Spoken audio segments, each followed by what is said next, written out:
जब काशीराज की 3 कन्याओं अंबा, अंबिका और अंबालिका का स्वयंवर का आयोजन हुआ। हस्तिनापुर को आमंत्रित न करने के कारण भीष्म क्रोधित हो गए। भीष्म ने स्वयंवर में जाकर अकेले ही वहां आए समस्त राजाओं को परास्त कर दिया और अंबा, अंबिका और अंबालिका का हरण कर हस्तिनापुर ले आए। अंबा ने भीष्म को बताया कि वह अपना तनमन राजा शाल्व को अर्पित कर चुकी है। इस बात को सुनकर भीष्म ने उसे राजा शाल्व के पास भिजवा दिया और अंबिका और अंबालिका का विवाह विचित्रवीर्य के साथ करवा दिया। राजा शाल्व ने अंबा को ग्रहण नहीं किया, अतः वह हस्तिनापुर लौटकर आ गई और भीष्म से बोली, हे आर्य, आप मुझे हर कर लाए हैं, अतएव आप मुझसे विवाह करें। किंतु भीष्म ने अपनी प्रतिज्ञा के कारण उसके अनुरोध को स्वीकार नहीं किया। जब भीष्म ने अंबा से विवाह करने से मना कर दिया, तब अंबा हस्तिनापुर से निकलकर परशुराम के पास पहुंची।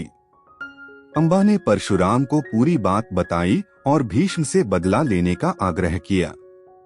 परशुराम ने अंबा की बात सुनकर भीष्म को युद्ध के लिए चुनौती दे दी, लेकिन भीष्म ने उन्हें पराजित कर दिया। इसके बाद अंबा ने शिवजी को प्रसन्न करने के लिए तप किया।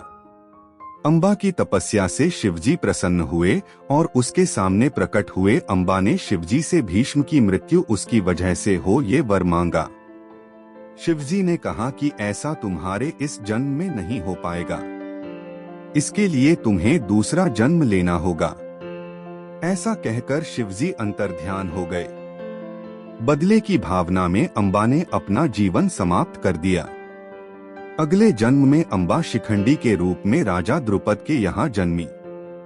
राजा ने राजकुमारी का पालन पुरुष की तरह ही किया था। एक यक्ष से वर पाने के बाद शिखंडी पुरुष बन गई थी। जब महाभारत युद्ध हो रहा था, तब शिखंडी अर्जुन के साथ उसके रथ पर सवार होकर भीष्म के सामने पहुंच गई। भीष्म स्त्रियों पर प्रहार नहीं करते थे। शिखंडी भी स्त्री से पुरुष बना था, इस वजह से भीष्म ने उसकी ओर प्रहार नहीं किया। अर्जुन ने शिखंडी को ढाल बनाकर भीष्म पर प्रहार करना शुरू कर दिया। कुछ ही देर में अर्जुन ने भीष्म को पराजित कर दिया। भीष्म बाणों की शैया पर आ गए थे। इस प्रकार शिखंडी ही भीष्म की मृत्यु का कारण बने। और भी रोचक तथ्यों के लिए हमारे चैनल को सब्सक्राइब कर ले।